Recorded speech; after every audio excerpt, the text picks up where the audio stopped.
ఎప్పుడు డిమోటివేటెడ్ గా, డిప్రెస్డ్ గా, డిస్ట్రాక్టెడ్ గా అనిపిస్తుందా? మీ బ్రెయిన్ లో రిలీజ్ అయ్యే డోపమైన్ లెవెల్స్ ని రీసెట్ చేసుకోగలిగితే అన్ని సెట్ అవుతాయి.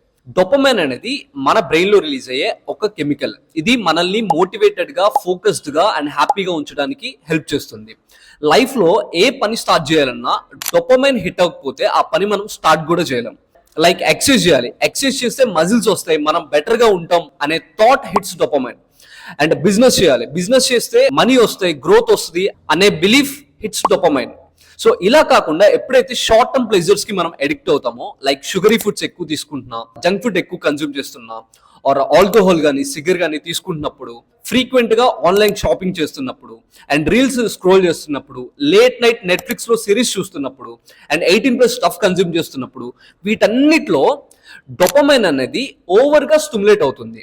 సో దీని వల్ల బ్రెయిన్ లో రిలీజ్ అవ్వాల్సిన దానికన్నా ఎక్సెస్ గా డోపమైన్ రిలీజ్ అవుతుంది. ఇది మనల్ని డిమోటివేటెడ్ గా, డిస్ట్రాక్టెడ్ గా అండ్ డిప్రెస్డ్ గా తయారు చేస్తుంది. మనం చేసే రెగ్యులర్ ఎక్సర్సైజ్ బోరింగ్ గా అనిపిస్తుంది, రోజు తినే హెల్దీ ఫుడ్ టేస్ట్లెస్ అనిపిస్తుంది, రియల్ లైఫ్ చాలా డల్ గా ఉంటుంది, అండ్ సింపుల్ థింగ్స్ లో మనకి ఒక హై, ఒక కిక్ రాదు. సో మీ డోపమైన్ లెవెల్స్ ని రీసెట్ చేసుకోగలిగితే అన్ని సెట్ అవుతాయి. సో ఈ 4 థింగ్స్ 66 డేస్ ప్రతిరోజు కన్సిస్టెంట్ గా ఫాలో అవ్వగలిగితే మీ డోపమైన్ లెవెల్స్ ఏ లెవెల్లో ఉన్నా కంప్లీట్ గా రీసెట్ అవుతుంది. ఈ 4 థింగ్స్ క్లియర్ గా కింద క్యాప్షన్ లో ఇస్తున్నాను, have a look. Don't forget to hit a follow button.